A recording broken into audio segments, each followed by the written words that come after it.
Tujuan diadakan Asada, peringatan Asada adalah untuk mengingatkan kembali bahwa kejadian pembabaran Dhamma yang pertama itu hanya satu kali saja. Oleh karena itulah kita setiap tahun harus mengulang-ulangnya dan juga kita berusaha untuk mempraktikkan dalam kehidupan sehari-hari. Sebab Dhamma yang telah ditunjukkan oleh Guru Agung kita Buddha Utama ini indah pada awalnya, indah pada pertengahannya, dan indah pada akhirnya. Maksudnya adalah indah pada awalnya, kita harus belajar dan mengulang-ulang. Setelah kita mempelajari, kita berusaha untuk mempraktikkan. Mempraktikkan di sini adalah berusaha untuk mengikis pengotor batin. Karena kita masih memiliki keserakahan, kebencian, kebodohan, kemarahan, mudah tersinggung, dan pengotor-pengotor batin yang lainnya. Dan inilah setelah kita ulang, berusaha kita renungkan, dan berusaha untuk kita praktikkan di dalam kehidupan sehari-hari. Karena kita berusaha untuk mempraktikkan ini agar kita bebas dari duka, bebas dari penderitaan.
Tetapi tidak hanya kesadaran, kita bisa melihat karena ada caku ayatana, mata daging ini. Terjadilah penglihatan. Seandainya hanya ada mata daging ini, tidak ada kesadaran, mata daging ini tidak bisa melihat. Seandainya hanya ada kesadaran tetapi mata daging ini rusak, juga tidak bisa melihat. Penglihatan terjadi karena ada winyana, karena ada caku ayatana, mata daging, dan juga ada rupa aramana atau rupa ayatana, rupa yang dilihat. Karena penglihatan ini, mata daging ini, kesadaran mata ini tidak bisa melihat suara, tidak bisa melihat bau. Harus ada rupa ayatana, landasan di luar yang dilihat. Dan mata daging ini adalah landasan di dalam caku ayatana, dan ada kesadaran. Kalau ketiga-tiganya tidak ada, atau salah satu tidak ada, tidak mungkin kita melihat. Memang mental, kesadaran, winyana, consciousness tidak sama dengan fisik. Memang fisik tidak sama dengan mental. Tetapi mental dan fisik itu saling berkaitan, interconnected, interdependency. Anda tidak bisa melihat hanya dengan mental. Andai kata benar jiwa atau roh itu sangat berkuasa, yang utama jasmani ini tidak berguna. Kalau seseorang buta, rohnya tidak bisa melihat sendiri, mentalnya tidak bisa melihat sendiri. Tanpa alat, tanpa landasan yang disebut dengan mata, dan juga sasaran yang dilihat, rupa. Itulah yang dikatakan majjhima dhamma, pandangan sebagai jalan tengah. Bukan tang jiwang tang sarirang yang akan mendorong seseorang untuk memuaskan hawa nafsu. Bukan anyang jiwang anyang sarirang yang mendorong orang untuk menghancurkan jasmaninya, merusak jasmaninya supaya sang jiwa bisa bebas. Bukan, keduanya adalah ekstrim. Majjhima dhamma menunjukkan kepada kita bahwa kesadaran, bahwa mental itu sangat erat hubungannya dengan jasmani. Jasmani itu landasan yang diperlukan oleh mental kita. Memang tidak sama, tetapi tidak terpisahkan. Itulah jalan tengah sebagai pandangan. Majjhima dhamma.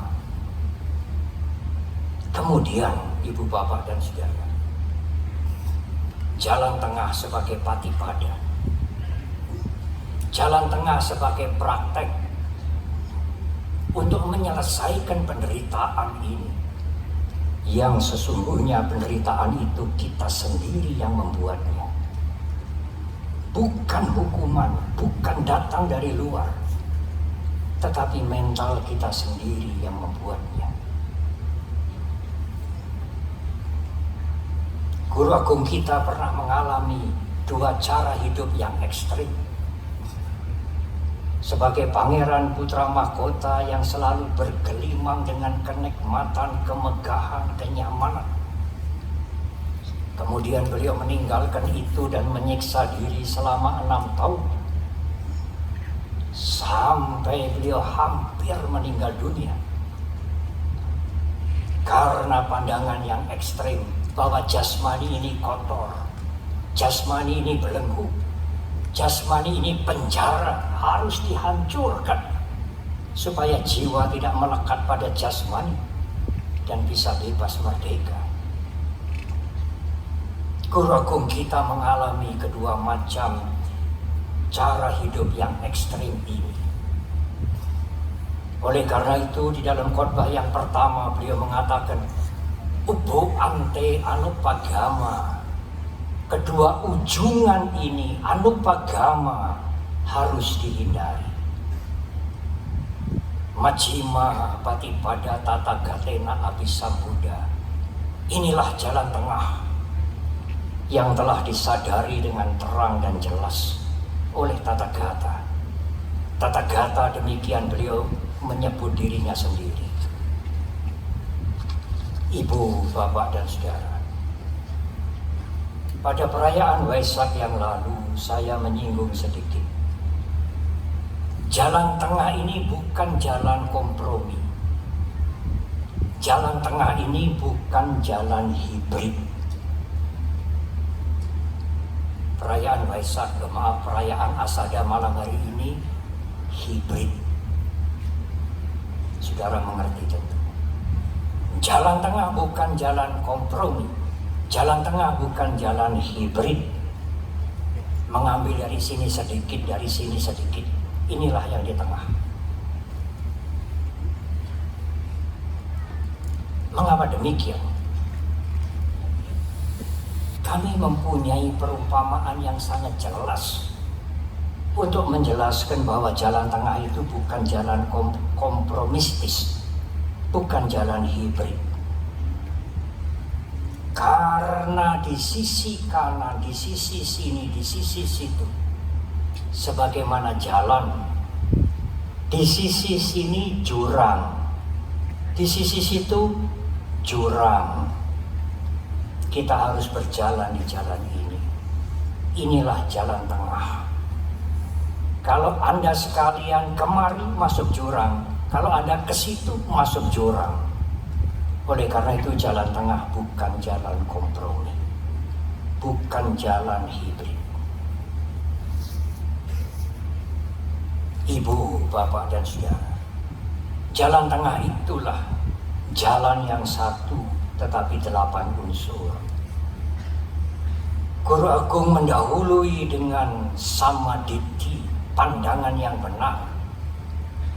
Karena 2 pandangan yang saya singgung di depan bisa mempengaruhi peri kehidupan seseorang. Oleh karena itu pandangan Anda sekalian, ibu bapak sekalian harus benar. Tidak berpandangan yang akan mencelakakan ibu bapak masuk ke jurang ini atau ke jurang itu. Secara garis besar, pandangan benar adalah pandangan bahwa kejahatan akan menghancurkan kita dan menghancurkan orang lain, termasuk lingkungan. Bahwa kebaikan akan bermanfaat untuk kita dan berguna untuk orang lain.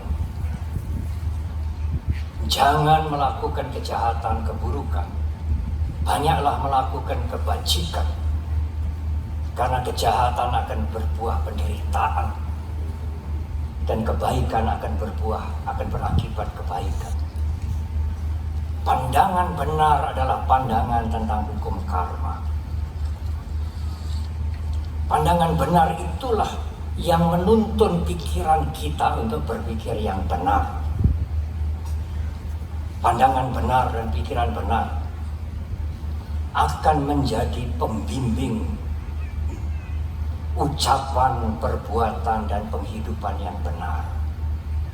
Ucapan kita, perbuatan kita, penghidupan kita tidak sampai menghancurkan kita. Karena keburukan itu tidak baik dan juga menghancurkan orang lain. Ucapan benar, perbuatan benar, penghidupan benar haruslah ucapan, perbuatan, dan penghidupan yang baik. Karena yang baik itu berguna untuk kita dan bermanfaat untuk orang banyak. Tetapi, ibu, bapak, dan saudara, menghindari kejahatan, tidak melakukan kejahatan dan menambah kebajikan, tidaklah bisa membersihkan mental kita sepenuhnya. Bisa saja kita menghindari kejahatan dan melakukan banyak kebajikan. Tetapi keakuan, kecongkaan, keinginan untuk mendapatkan yang lebih banyak, belumlah lenyap. Dan kalau keinginan mendapatkan yang lebih itu terhalang, timbullah kebencian. Ini adalah urusan mental, bukan urusan ucapan, perbuatan, dan penghidupan. Mental ini harus dibersihkan dengan usaha ke dalam yang benar, kesadaran yang benar, awareness, dan meditasi yang baik. Kalau kesadaran kita ini kita pertajam, kita berusaha ke dalam untuk mempertajam kesadaran kita, keawasan kita, dan ketenangan mental dengan bermeditasi, maka ucapan, perbuatan, dan penghidupan kita akan benar. Benar karena kesadaran kita yang menuntun. Bukan lagi pandangan atau pikiran yang didapat dari ajaran. Kesadaran kita sendiri yang berkembang, ketenangan batin kita sendiri yang berkembang, akan menjadi penuntun perilaku kita. Itulah ibu bapak dan saudara secara garis besar jalan tengah. Dengan jalan tengah maka kita akan mempunyai perilaku yang baik, yang tidak merugikan orang lain, tidak merugikan masyarakat, termasuk saudara menulis WA seenaknya, kemudian menggunakan medsos sembrono. Berkali-kali saya ingin mengingatkan, meskipun cerita itu, gambar itu benar, bukan hoax, janganlah tergesa-gesa dibagi.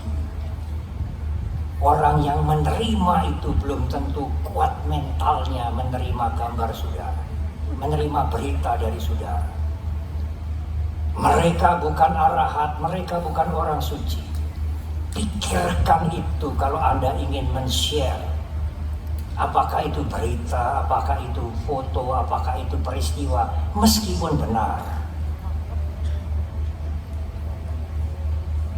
Kalau Anda sekalian, kalau kita menjaga perilaku kita, ucapan kita, perbuatan kita, berpenghidupan yang benar, punya usaha ke dalam meningkatkan kesadaran kita, sati, awareness kita, dan bermeditasi, maka kotoran batin itu mulai bersih. Kotoran batin yang mulai bersih itulah akan menimbulkan kebahagiaan. Anda tidak perlu mencari kebahagiaan, tidak perlu mengejar kebahagiaan. Tetapi pada saat kotoran batin itu berkurang, maka kebahagiaan akan muncul. Ibu, bapak, dan saudara, inilah Majjhima Patipada, praktek jalan tengah yang bisa dipraktekkan oleh siapa saja. Tidak harus mengikuti upacara, membaca parita yang sulit-sulit, kalau bisa memang baik. Tetapi praktek jalan tengah tidak membutuhkan ritual, tidak membutuhkan upacara, juga tidak membutuhkan wisuda. Jalan tengah ini adalah jalan yang universal. Tidak melakukan kejahatan, banyak melakukan kebaikan, menjaga perilaku kita, tidak merugikan orang lain, yang juga merugikan diri kita sendiri. Apakah itu bukan universal? Menjaga kesadaran kita tidak sembrono, boten delenger, saudara, ibu bapak sekalian. Melatih meditasi supaya pikiran itu tenang, supaya kotoran-kotoran batin, keserakahan, kebencian, keakuan itu berkurang. Bukankah itu universal?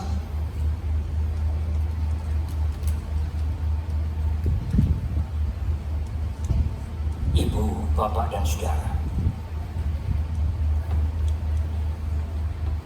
bukan pilihan. Saya boleh menyampaikan praktek itu keniscayaan. Guru agung kita pernah menyebutkan yang dicatat di dalam Dhammapada.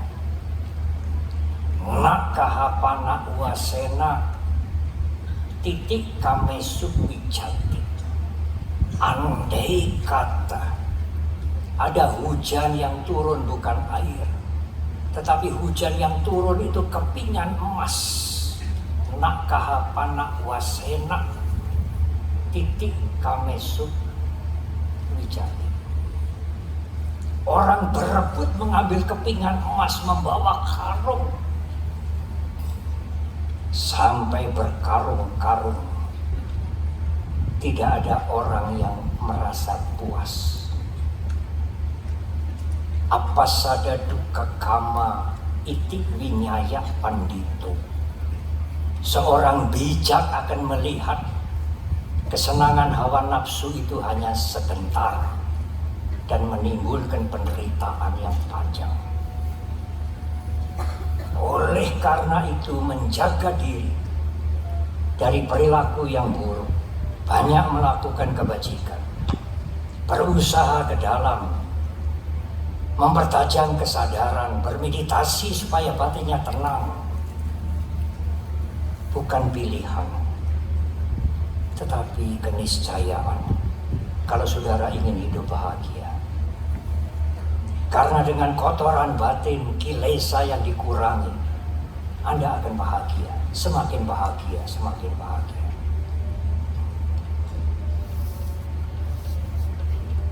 Oleh karena itulah ibu bapak dan saudara, dalam khotbah Guru Agung yang pertama itu, saat bulan purnama di bulan Asalha atau Asada, beliau mengatakan tangko panidang duka niroda gamini patipada Arya Sajang, jalan untuk melenyapkan penderitaan ini, bawe tabanti, harus dikembangkan. Tidak hanya membaca sutra-sutra, tidak hanya mendengarkan uraian, mengingat-ingat khotbah Dhamma, tetapi prakteklah. Tanpa praktek, kotoran batin ini tidak akan berkurang. Mendengar memberikan kepuasan. Selama tidak ada transformasi, perubahan dalam berbicara, bersikap, Anda tidak akan mencapai kemajuan menuju kebahagiaan. Saya berpikir 2 tahun lebih kita terkena pandemi COVID. Ajaran-ajaran Dhamma, diskusi Dharma itu masif sekali. Lewat live streaming, lewat Zoom, lewat rekaman-rekaman. Khotbah-khotbah kami yang kuno itu didaur ulang banyak sekali. Umat Buddha bisa mendengarkan uraian Dhamma ini 24 jam kalau mau. Lewat media sosial selama 2 tahun. Sehingga saya berpikir, selama 2 tahun juga tidak ada asada seperti sekarang. Sehingga saya berpikir, selama 2 tahun umat Buddha mendengar Dhamma, Zoom, live streaming, dialog, bahkan bimbingan meditasi lewat media sosial. 2 tahun penuh, saya berpikir mungkin sekarang yang hadir ini banyak orang-orang suci.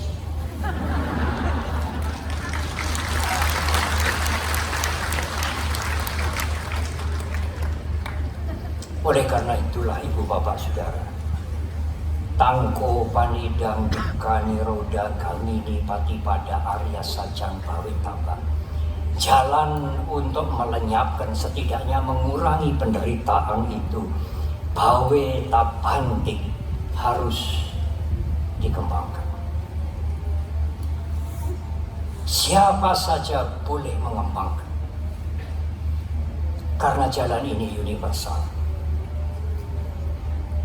Pada suatu saat, ibu bapak dan saudara, izinkan saya mengakhiri uraian ini dengan satu peristiwa. Waktu guru agung kita bertemu dengan para pertapa kelompok lain yang bernama Nigroda. Khotbah ini dicatat di dalam Digha Nikaya, kelompok awal yang panjang dari Sutta Pitaka, Udumbarika Sutta. Umat Buddha sekalian, perhatikan ini baik-baik. Guru agung kita menyapa kepada pertapa Nigroda, Nigroda, aku mengajarkan Dharma, bukan ingin menarik kelompok lain menjadi muridku.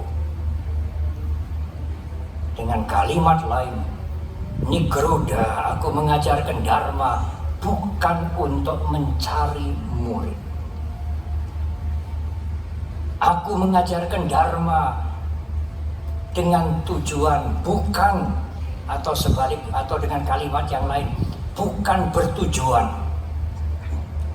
supaya engkau meninggalkan gurumu yang semula. Yang ketiga, Nigroda, aku mengajarkan Dharma bukan bertujuan agar engkau meninggalkan tradisi dan kebudayaanmu. Bukan. Tetapi Nigroda, ada hal-hal buruk yang kalau engkau lakukan, kalau siapa saja melakukan, akan menghancurkan dirinya dan menghancurkan orang banyak. Itu yang kujelaskan. Dan Nigroda, ada hal-hal yang baik, yang sangat baik. Aku jelaskan itu, karena kebaikan itu akan bermanfaat untuk orang lain dan bermanfaat untuk dirimu. Itulah tujuanku mengajar Dharma. Ibu, bapak, dan saudara, sampai hari ini Nigroda Sutta yang diajarkan oleh guru agung kita pada waktu beliau menyapa kepada pertapa Nigroda dipegang oleh semua biku dari mazhab, dari ordo, dari sekte yang manapun. Aku mengajar Dharma bukan untuk mencari murid. Aku mengajar Dharma bukan bertujuan supaya engkau meninggalkan gurumu yang semula. Aku mengajar Dharma bukan bertujuan agar engkau membuang tradisimu dan kebudayaanmu semula. Tetapi ada hal-hal yang buruk yang menghancurkan. Itulah yang kuajarkan. Dan ada hal-hal yang sangat baik, yang bermanfaat. Itulah yang kujelaskan kepada kalian. Dengan kalimat yang lain, ibu bapak dan saudara, tidak ada yang tersurat, apalagi tersirat. Guru agung kita memerintahkan murid-muridnya untuk convert, menarik kelompok lain menjadi umat Buddha. Tetapi ada kewajiban moral bagi kita untuk contribute, memberikan hal-hal yang baik kepada masyarakat, supaya yang baik ini bisa berguna bagi banyak orang. Saya ingin mengutip pernyataan seorang guru meditasi yang sudah suwargi, sudah almarhum. Seandainya Sang Buddha, seandainya ajaran agama Buddha convert,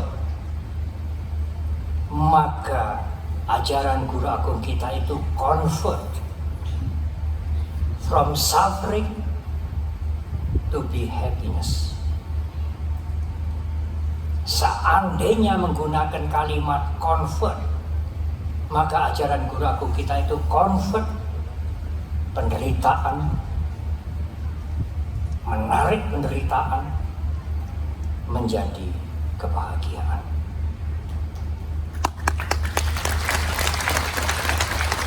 Ibu, bapak, dan saudara, marilah kita praktek. Marilah kita berlatih di jalan tengah. Karena jalan tengah itu dukkha nirodha gamini patipada, praktek untuk mengakhiri penderitaan. Akhir dari penderitaan ini bukan hadiah dari siapapun. Bawe tabang kita harus mengembangkan sendiri. Selamat merayakan Asalha, khotbah pertama Guru Agung kita. Semoga kita maju dan terbebas dari penderitaan. Kalau kita maju dan terbebas dari penderitaan, kita juga memberikan kebahagiaan kepada orang banyak, kepada masyarakat, kepada bangsa, kepada negara ini, kalau mampu kepada dunia, kepada semua makhluk. Semoga semua makhluk berbahagia. Terima kasih.